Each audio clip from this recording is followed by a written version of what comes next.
ሁሉም ህዝብ የራሱ ፈተና አለው የኔ ተከታይ የሆነው ህዝበ ሙስሊም ፈተና ደግሞ ሀብት ነው ብለዋል።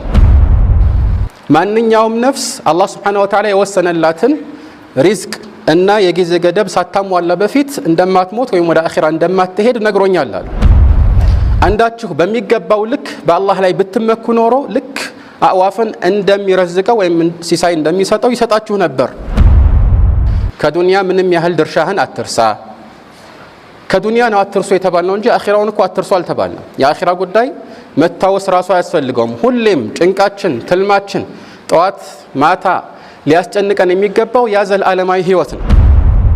ሰላሙ አለይኩም ወራህመቱላሂ ወበረካቱሁ። ከሁሉ በፊት አደራ የምንባባልበት ቁም ነገር አላህን መፍራት ነው።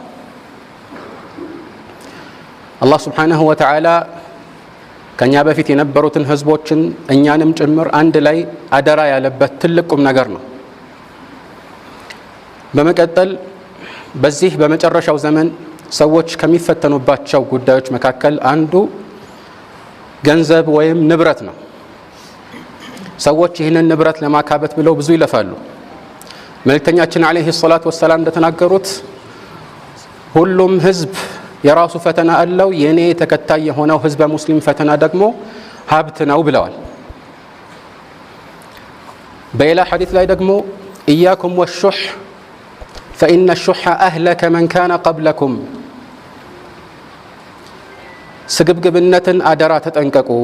ምክንያቱም ይህ ስግብግብነት ወይም ንፍጉነት ከናንተ በፊት የነበሩ ሰዎችን አጥፍቷልና ይላሉ።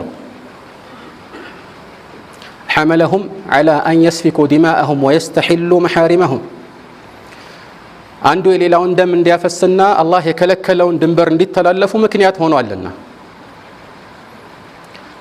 ስለ ገንዘብ እና ስለ ዱንያ ምንነት ሲነሳ አላህ Subhanahu Wa Ta'ala ይህችን ዱንያ መሸጋገሪያ እንጂ መርጊያ እንዳላደረጋት በተለያዩ አጋጣሚዎች ሲመከር ብዙዎቻችን ይህ ምክር ለኛ የተቀጣጫ አይመስልንም፣ እኛን የሚመለከት አይመስልንም። ነገር ግን ዱንያ ሰዎችን የምታታልለው ቀስ በቀስ ልክ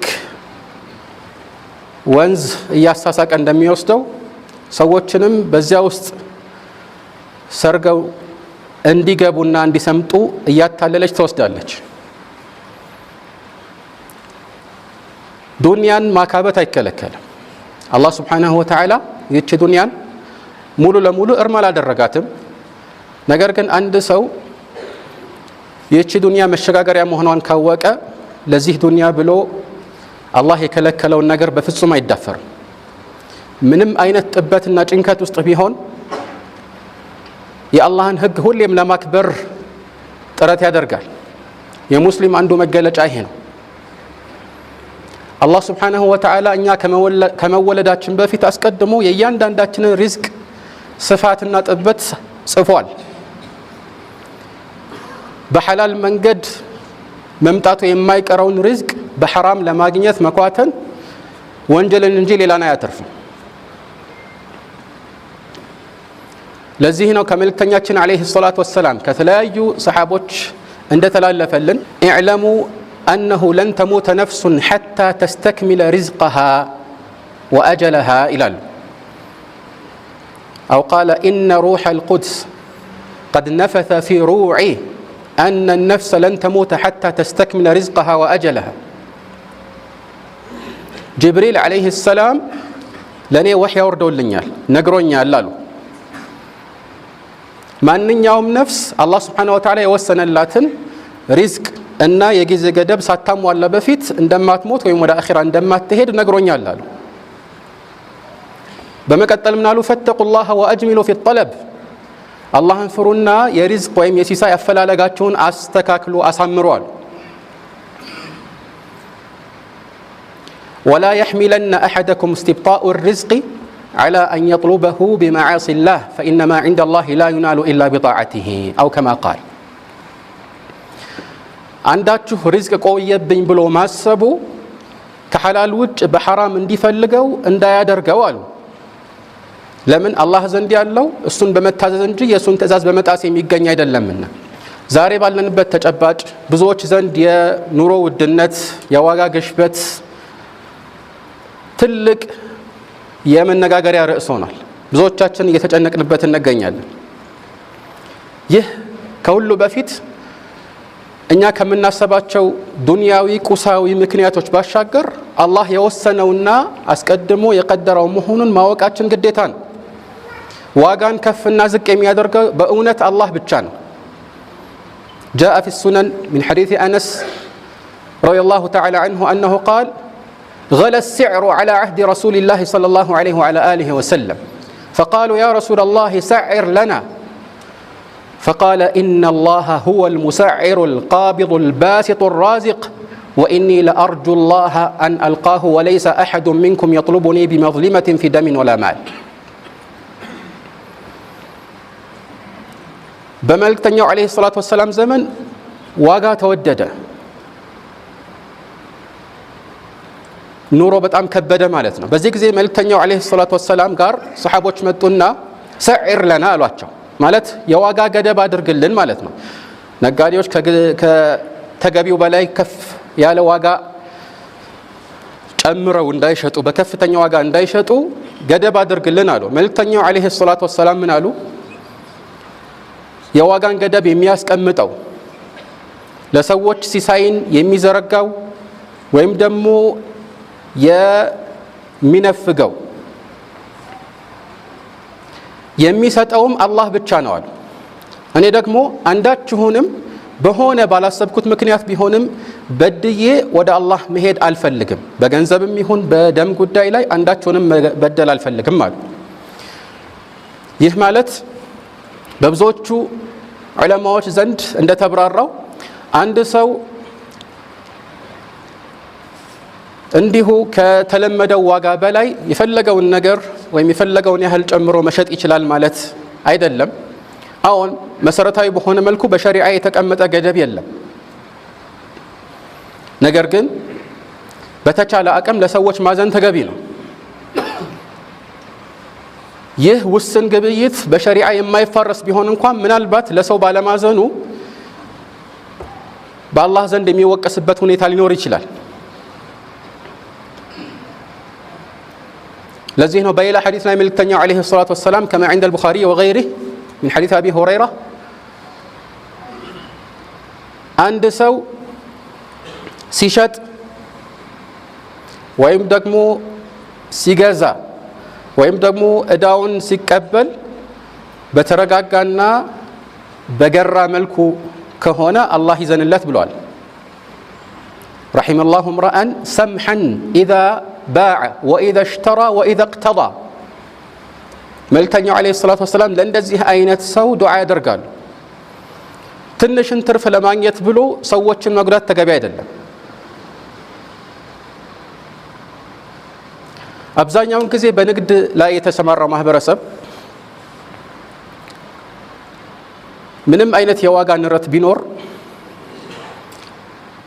ይህን ያህል የጎላ ጉዳት አይደርስበትም። በአኗኗሩ ዘይቤ ላይም የሚደርስ ተጽዕኖ የለም። አብዛኛውን ጊዜ ጉዳት የሚያጋጥማቸው በደሞዝ የሚተዳደሩ ናቸው። እነሱም ደግሞ አላህ ብሎ ከጊዜ በኋላ ደሞዛቸው መጨመሩ አይቀርም። አላህ ሱብሓነሁ ወተዓላ ለእያንዳንዱ ሰው ገና ሳይወለድ በፊት ሲሳዩን እንደሚለግሰው ቃል ከገባ ዋስትና ከወሰደ ምን የሚያስፈራ ነገር አለ? ዋጋ ከመጨመሩም በፊት ከጨመረም በኋላ ሰዎችን የሚረዝቀው አላህ ነው።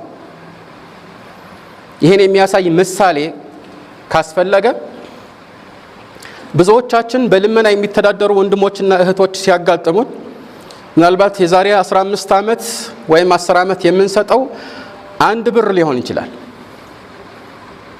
ዛሬ ግን ብዙዎቻችን 10 ብር ወይም ከዛም በላይ ልንሰጥ እንችላለን። ደሞዝ የላቸውም፣ ግን እነሱንም አላህ Subhanahu Wa Ta'ala ይረዝቃቸዋል። وما من دابة في الأرض إلا على الله رزقها ويعلم مستقرها ومستودعها كل في كتاب مبين በምድር ላይ ምንም አይነት የሚንቀሳቀስ ተንቀሳቃሽ እንስሳ ካለ አላህ ሪዝቁን የሚሰጠው ቢሆን እንጂ ሌላ የለም። ለሁሉም ይሰጣል፣ ለሰው ብቻ አይደለም። እኛ ለማናውቃቸው እንስሶችም ጭምር።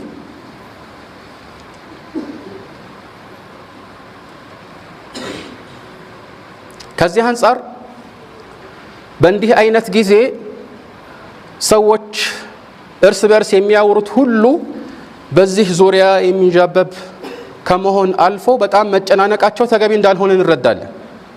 ሪዝቅ ከአላህ ዘንድ ነው የሚመጣው፣ አላህ ነው የሚቀድረው።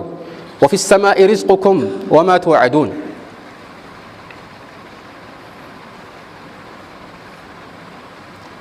መልእክተኛችን ዓለይሂ ሰላቱ ወሰላም ለው አነኩም ተተወከሉነ ዐለላሂ ሐቀ ተወኩሊሂ ለረዘቀኩም ከማ የርዙቁ ጠይር ተግዱ ኺማሰን ወተሩሑ ቢጣና ይላሉ። አንዳችሁ በሚገባው ልክ በአላህ ላይ ብትመኩ ኖሮ ልክ አዕዋፍን እንደሚረዝቀው ወይም ሲሳይ እንደሚሰጠው ይሰጣችሁ ነበር። በባዶ ሆዷ ትወጣለች፣ ሆዷ ሞልቶ ትመለሳለች። በማለዳ ባዶ ሆዷን ትወጣለች፣ ስትመለስ ሆዷ ሞልቷ ነው የምትመለሰው። ያ ከመሆኑ ጋር ግን ይህ ሁሉ የዱንያ ጉዳይ መሆኑ መረሳት የለበትም። ዱንያ እንዲያው ለአኺራ መሸጋገሪያ ስለሆነች እንቆይባት እንጂ ዋናው ትኩረታችን መሆን የነበረበት አኺራ ላይ ነበር። አላህ ሱብሓነሁ ወተዓላ ወላ ተንሳ ነሲበከ ሚነ ዱንያ ይላል። ከዱንያ ምንም ያህል ድርሻህን አትርሳ። ከዱንያ ነው አትርሱ የተባልነው እንጂ አኺራውን እኮ አትርሱ አልተባልንም። የአኺራ ጉዳይ መታወስ ራሱ አያስፈልገውም። ሁሌም ጭንቃችን፣ ትልማችን ጠዋት ማታ ሊያስጨንቀን የሚገባው ያ ዘለዓለማዊ ህይወት ነው። ግን ያ ሲሆን ዱንያን አትርሱ ነበር የተባልነው። እኛ ዛሬ የምንተዋወሰው ስለ አኺራ ነው። እባካችሁ አኺራን አንርሳ እየተባባልን ነው። መልእክተኛችን ዓለይሂ አፍዶሉ ሰላት ወአዝከ ተስሊም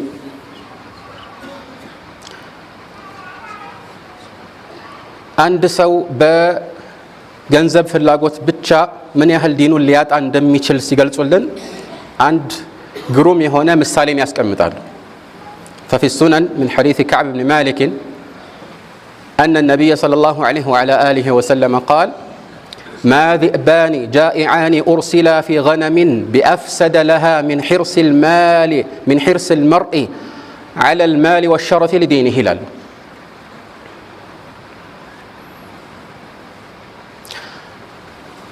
አንድን ሰው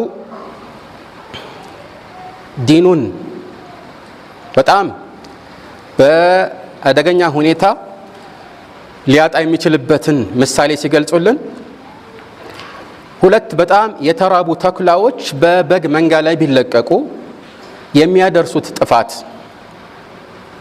እና አንድ ሰው ለንብረት ወይም ለሀብትና ለክብር ለምሳሌ ለስልጣን ብሎ የሚተገበረው ተግባር ዲኑ ላይ የሚያደርሰው ጉዳት ሲነጻጸሩ ሁለቱ ተቀራራቢ ናቸው።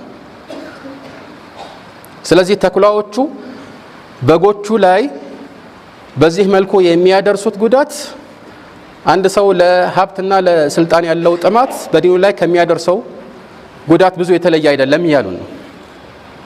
ምን ያህል ከባድ እንደሆነ እናስተውል። ችግሩ ደግሞ ሁላችንም ምንም ያህል በቂ ሪዝቅ ብናገኝ ሀብት እንዳገኘን አይሰማንም። ምክንያቱም ሀብት የእውነት በልብ ውስጥ ነው መኖር የነበረበት። አልጊና ጊና ነፍስ እንዳሉት መልእክተኛው ዓለይሂ ሰላቱ ወሰላም የነፍስ ሀብታምነት መብቃቃት ነው እውነተኛ ሀብታምነት የሚባለው።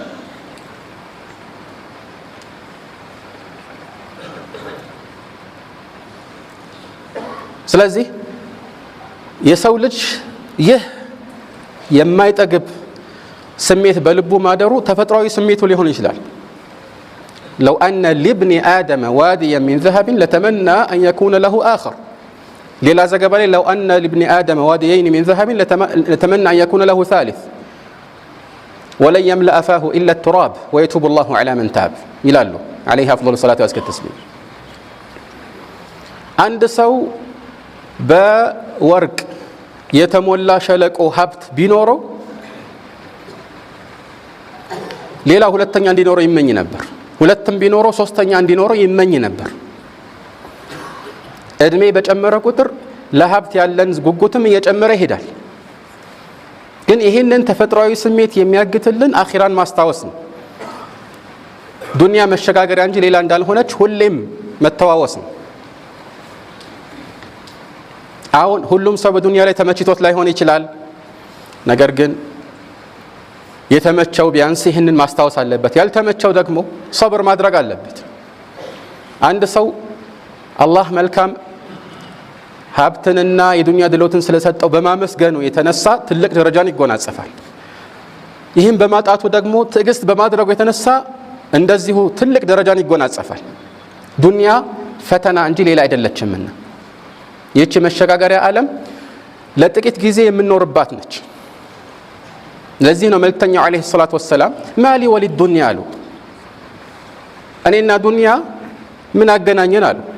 ይህንን ያሉት በተኙበት አጋጣሚ የተኙበት ሰሌን ምቾት ስላልነበረው ፊታቸው ላይ ምልክት እንዳወጣ ሰሓቦች ስላዩ ነበር። ማሊ ወሊድ ዱንያ አሏቸው።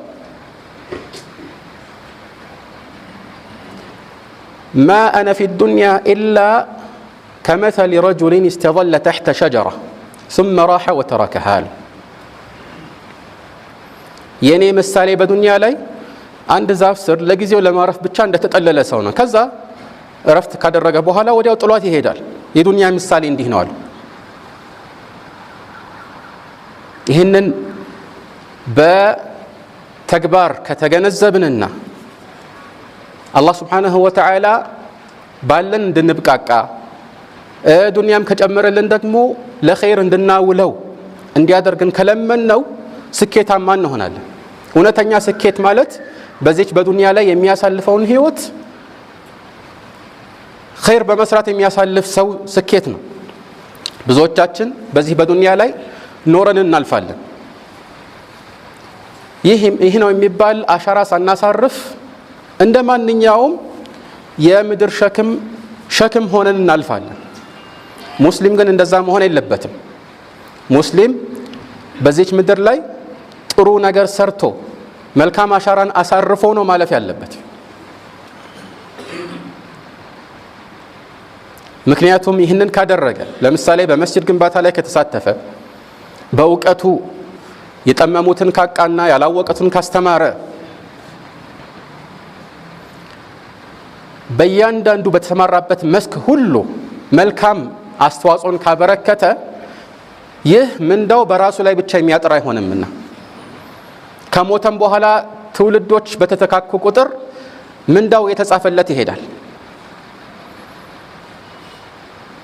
ይህንን ምናልባት በትንሽ ጥረት ብቻ ማግኘት ይቻላል፣ እንደ እድል ሊቆጠር ይችላል። ከዚህ ባለፈ ግን እንዲሁ እያነጋ እያመሸ በልቶ የጠጣ የተኛ ጊዜውን መግፋት በፍጹም የሙስሊሞች መገለጫ መሆን የለበትም። ሙስሊሞች ዓላማ አላቸው። ኑሯቸው በዓላማ የሚገፋ ነው። ከዚህ አንጻር ሁላችንም ራሳችንን መጠየቅ አለብን። አኗኗራችን ምን ይመስላል? ልፋታችን፣ ዋናው የህይወት ትልማችን ምን ማሳካት ነው? ይህንን ያላወቀ ሰው ወይም ጭራሽ የማያስብበት ሰው አብዛኛውን ጊዜ አኗኗሩ የሙስሊም አኗኗር አይሆንም። ለመኖር ብለው የሚኖሩት ሌሎች ናቸው። እኛ ለመኖር ብለን አይደለም የምንኖር። እኛ ዓላማ አለ። ወደዚህ ምድር ለምን እንደመጣን እናውቃለን። ከዚህ አንጻር አኗኗራችንን ማሳመር አለብን። አላህ በዚህ ላይ እገዛ እንዲያደርግልን